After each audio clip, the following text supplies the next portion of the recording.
Hello. Okay, so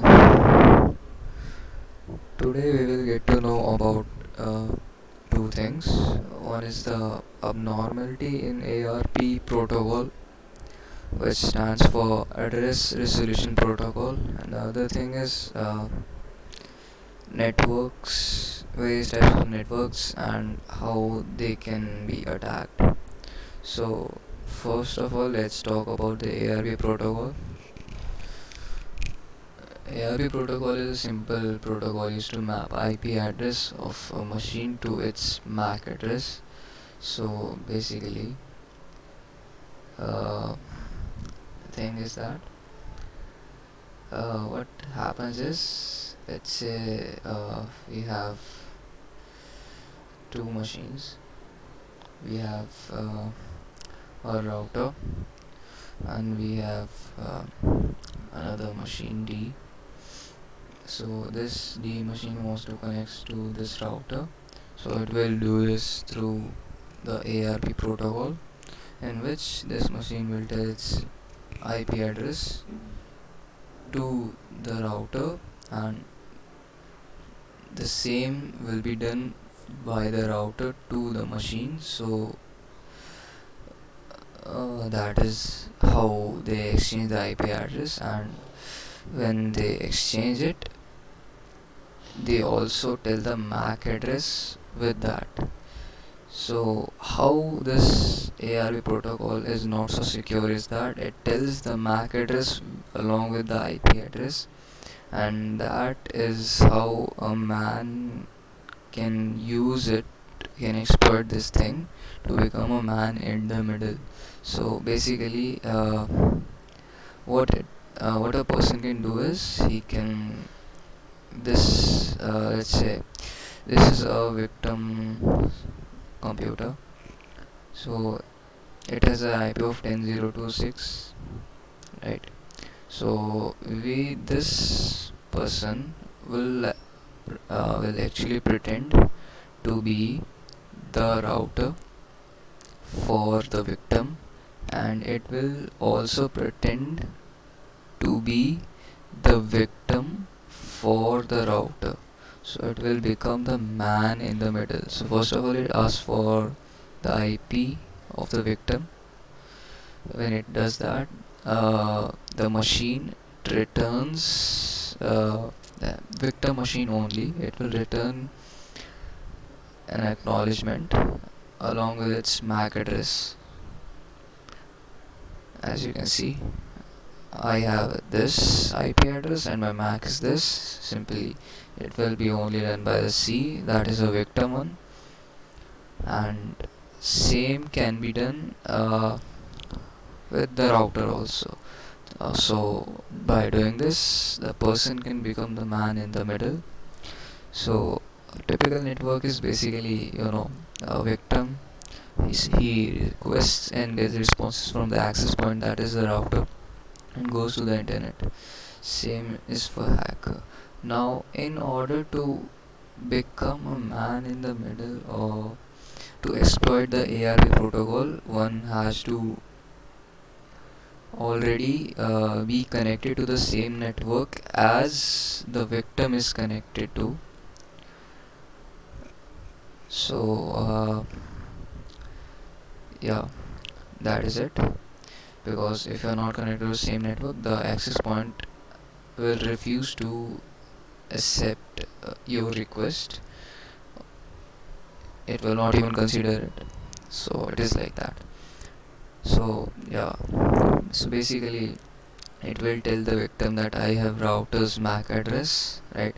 And it will tell the router that it has victim's MAC address. So it will become the man in the middle. All the information will pass through it. All the responses and the requests will go through it, and it can access everything that the victim does. So it is a really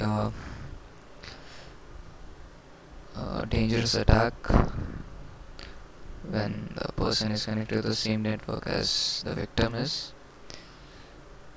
So that is just the gist of it.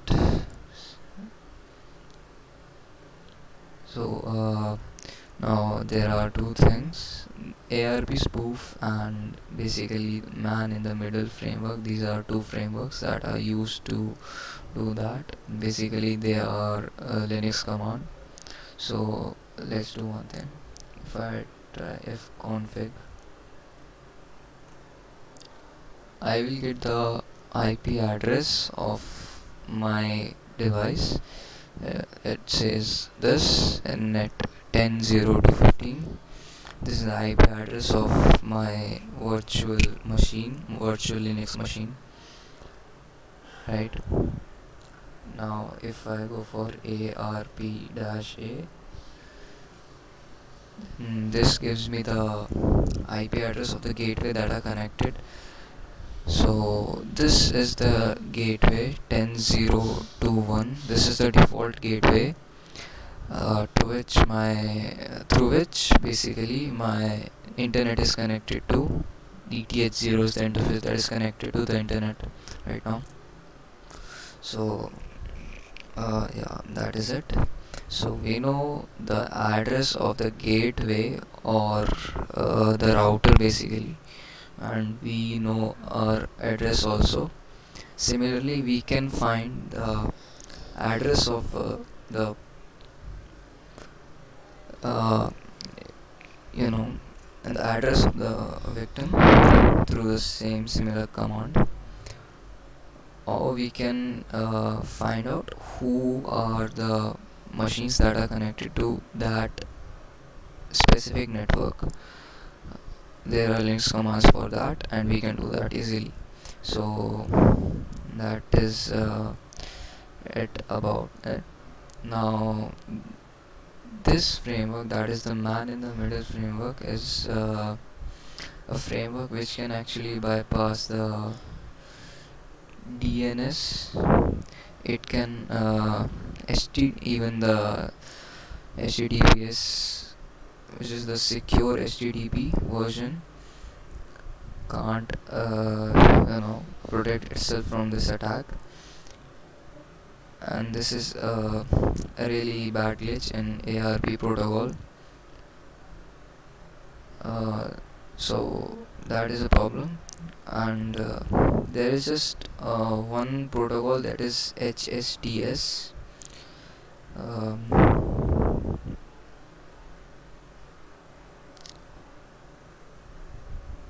Okay, I can't find it right now. So there is one more protocol which is HSTS. So we have three protocols: HTTP, HTTPS, and HSTS. HTTP and HTTPS can be bypassed by the man in the middle framework, but there is no framework till now. There is no way to bypass HSTS protocol because it is defaultly loaded in the web browser. That same page has to be loaded as an HTTPS. Basically, the HTTPS protocol, it is degraded by that framework to HTTP, but same thing can't be done with HSTS. So it is really impossible right now and there is no way to monitor someone on who is browsing on an HSTS website. So that is all about man in the middle thing, and this is a really big problem with the ARP protocol. Anyone can do that. Even they can create a fake access point and then ask clients. They just need an internet connection and a wireless adapter. Through the wireless adapter they will spread their network, and they will ask clients to connect to them, and they have an internet access. That's all that they need.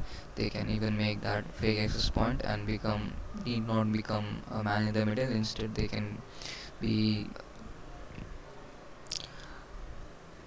they can exploit your PCs just like that. So yeah, fine then. This was all about man in the middle. Now let's talk a bit about the networks. So there are three types of networks. There is WEP, there is WPA. Yeah,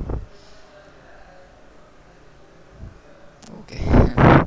So there is WEP, there is WPA, and there is WPA2. Now in WEP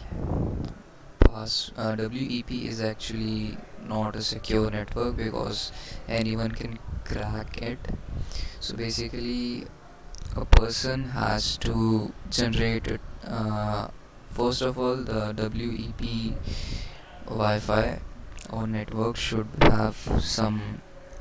Not only WEP, any network should have some traffic on it in order for us to capture the handshake. Handshake is the bit which contains the password.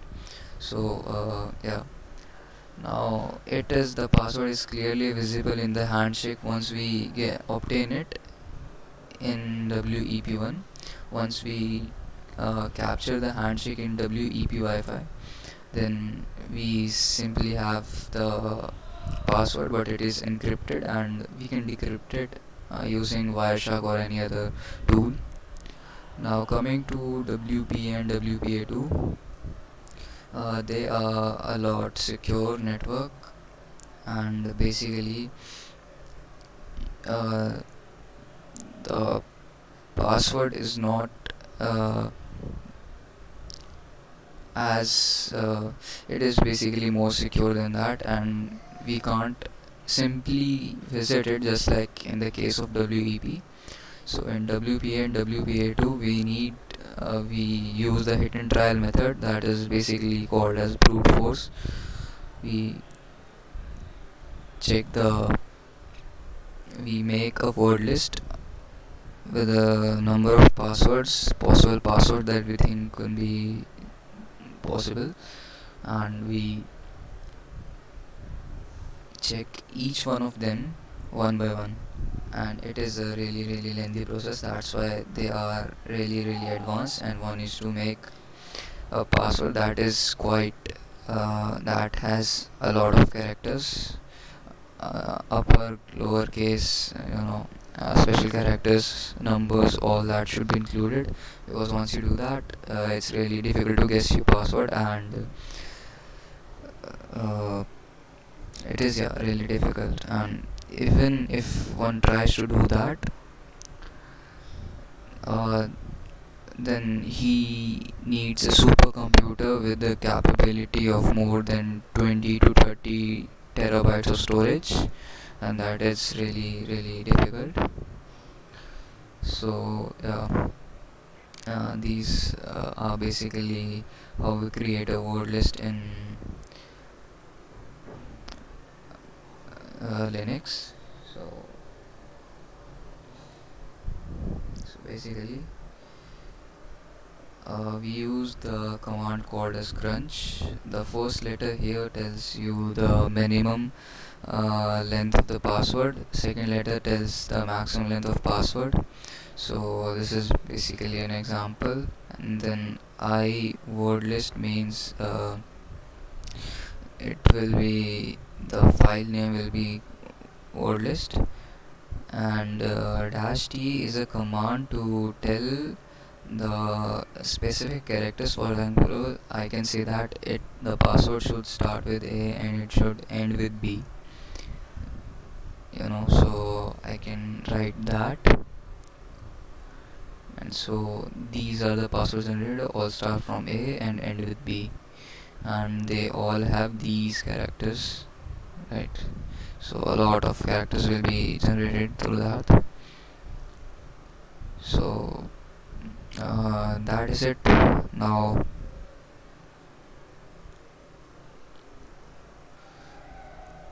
let's just yeah, so that is it. Basically you create a word list using the command called as crunch, and then you have to capture a handshake of a Wi-Fi. Then you have to compare each password in the word list with the handshake, and it will tell later whether the password is found or not, and it will check one by one. It takes a lot of time, so you need really high supercomputers for that. So yeah, that will be it. This is the way, passwords are generated, each are checked, and if they're found, then it will return yes, it is found. So